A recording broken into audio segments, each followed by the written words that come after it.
Yeah, I mean, for me today, her level was great, and I knew it was going to be great coming in. And I feel like I didn't play at the level that I needed to come out with the win today. But overall, I'm super proud of myself on this tournament. But I'm hungry for more, so maybe next year. Okay, thank you. One question, so I can get to as many people as possible in the time that we're allotted. Willie? Willie Weinbaum from ESPN.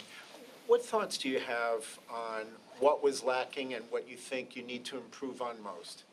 I think I had a lot of unforced errors today. I think I had a couple balls where I could have finished the point, especially when she was coming to net. I missed a lot of passing shots when they were open. So I think I need to cut back on the unforced errors. Even that last game finished with 2 balls in the net. So I think I just need to cut back on that, especially when you're playing an aggressive player like Caroline. You can't make that many unforced errors. Ava?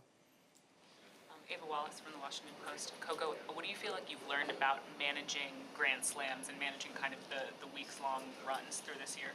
Yeah, I think definitely I'm learning the schedule and trying to get out of the site as quickly as possible is pretty important because the days kind of run the same, to be honest. So I guess I'll take this experience, and I think for the most part, what I learned is just to go for my shots, and I think that's what I've done the whole tournament. And then today I was going for them; they just weren't going in. Okay, Matt? Hey, Coco, Matt Futterman from the New York Times. Have you even had a minute or a quiet moment during the last, I don't know, 9, 10 days to sort of reflect on everything that was going on last week with Serena, with you having this run here, the packed crowds, and sort of what you were experiencing and how you might think of it and the impact that it had on people, not just in the stadium, but sort of in the broader culture? Not really, to be honest. I mean, after the match, you usually just go back and enjoy the win, and then the next day you have to go back and get ready for the next one. But I think after this, I'll have some time to reflect. I don't have any tournaments for a while, so I'll try to reflect on the season as a whole. Sandy? Coco, Sandy Hall with Miami Herald. You've beaten her the 2 previous times that you played. Can you talk a little bit about how she was different tonight? I mean, it just seemed no matter what she tried, kept working. Yeah, I think she had a lot of big shots, especially a couple like forehand down the lines, which I thought I was hitting some good deep balls. But I knew that because she stands right on top of the baseline, and I think the previous times that I played her, I would say she's definitely striking the ball much better. So kudos to her and her team because I think she's gotten a lot better since the last time I played her. And I think overall, I think it was a good level by her. And I mean, like I said after the match, I said it was too good, and that's all you can do sometimes. Okay, Reem? Hi, Coco. Rima with Eurosport.com. Coco, just looking ahead a little bit today, the WTA announced that the WTA Finals are going to Fort Worth, Texas, and you're well positioned in both singles and doubles. I'm just wondering what was your reaction to that, and how much are you looking forward to making your debut in the tournament? Well, I'm super happy it's in the States, so I don't have to take a long trip anywhere.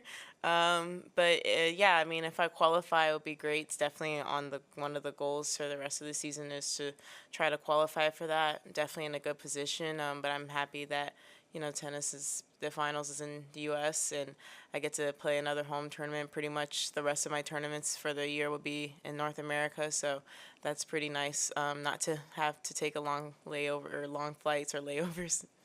Tamani? Good. Tamani Gara from The Guardian. You said before that you're proud of your tournament. Just curious what exactly you're proud of. Yeah. I mean, I don't know. For me, it's hard to balance being proud and being disappointed. So I think I'm learning more to not be so much disappointed in myself. So I think really I'm just proud of how I was able to come through this week. I mean, after everything that happened in Cincinnati, I didn't tell anyone, but I didn't think it was going to be that good of a tournament for me. So I think it was good how I was able to bounce back, and I really proved to myself mentally that I can, come out of these tough situations and do it. And, first quarterfinal too at the U.S. Open. So there's a lot to be proud of, but like I said, I'm definitely disappointed, but I think it makes me want to work even harder, and I feel like I know what I have to do. Court? Coco, congrats on a great tournament. Just in terms of the offensive pressure that Caroline kind of brings, it's a bit unique at the moment for you and your speed and your court coverage. How tricky is it? Like, can you give us an idea of what it's like to be on the other side of the net a bit? Yeah, it's definitely tricky, especially when you're hitting good serves. I was hitting a couple on 120, and the serve return was coming back faster. And usually you expect that to happen once or twice, but it was happening a lot with her today. So that's why I kind of had to slow down the serve, and I think that actually ended up working for me. But with the bad start in the first set, it kind of got away from me, and then the second set, I was there. Like I said, made some unforced errors that I shouldn't have made. But with her, I mean, she's playing some great tennis, and I think playing matches like this will prepare me for the future. Left side. Hi, Coco. Darcy Main from ESPN.com. You mentioned this on the court the other day, but so often in majors, you're making deep runs in doubles as well. Obviously, you had an early exit there. Here, how do you think that affected you, and did that sort of change your day-to-day rhythm that you usually have at a Grand Slam? I mean, yes and no. I mean, I've gotten used to playing doubles and singles, to be honest, so it definitely did change, but I don't think it was a bad thing. It gave me, especially in New York, I feel like the traffic and everything, it definitely saved me some time from being on the site. And also, it's tough with the schedule when you're partnering, you're on different days, because usually I have to wait for Jess to finish her singles and then play. So I think it saved me time.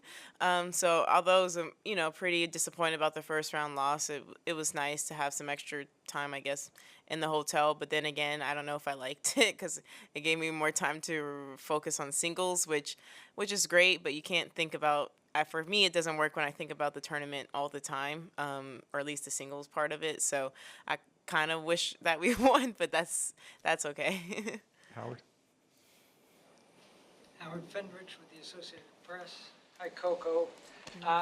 You mentioned the slow start tonight. Did you feel going into the match and the warm-ups at the early going that you were going to be able to play well, or how much was it maybe your own play versus the way Caroline started? I think it was all her. I mean, today, the warm-up, I had probably one of the best warm-ups I had this tournament. I was striking the ball really clean. And when you play and you're playing someone off the bat and they're standing on top of the baseline and ripping balls, it's not easy. And she's the type of game that you kind of have to adjust to, because I feel like it's not hit or miss, because she definitely makes more, but it's just you're hitting a good serve, and sometimes you're not expecting the ball to come back as fast and deep as she was hitting it. So I think it's really about her level of play. So I don't really think I had too much of a slow start. Definitely in that first game I probably could have held, but other than that, I think she played well, especially on her service games. Okay. Lester. Torre from the Griot. There's a lot of black people who look up to you the way you looked up to Serena. What is your message to the black kids who are looking up to you now? I mean, for me, for any kid, but especially ones that look like me, I think for the most part, just continue to do what you want to do no matter what people say. I think for me, the Williams sisters definitely inspired me to play tennis, because I saw someone like me playing in a sport with not a lot of people looking like me. So hope I can be that for other kids. And yeah, that's all I can say, really. Just continue to be our authentic self and don't try to feed into any stereotypes. Just be you. Okay. Last question.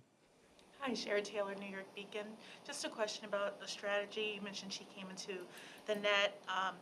It didn't really seem like you tried to lob it over her. You hit some low shots. Could you talk about that a little bit?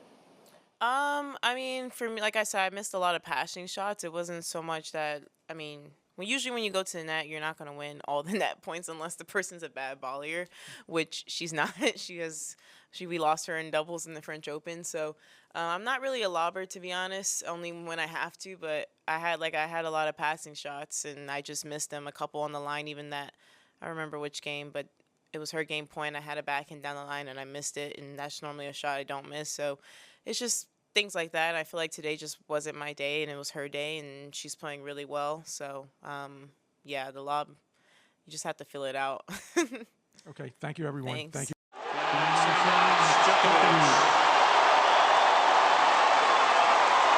6-7, 7-6, 6-3, 6-2.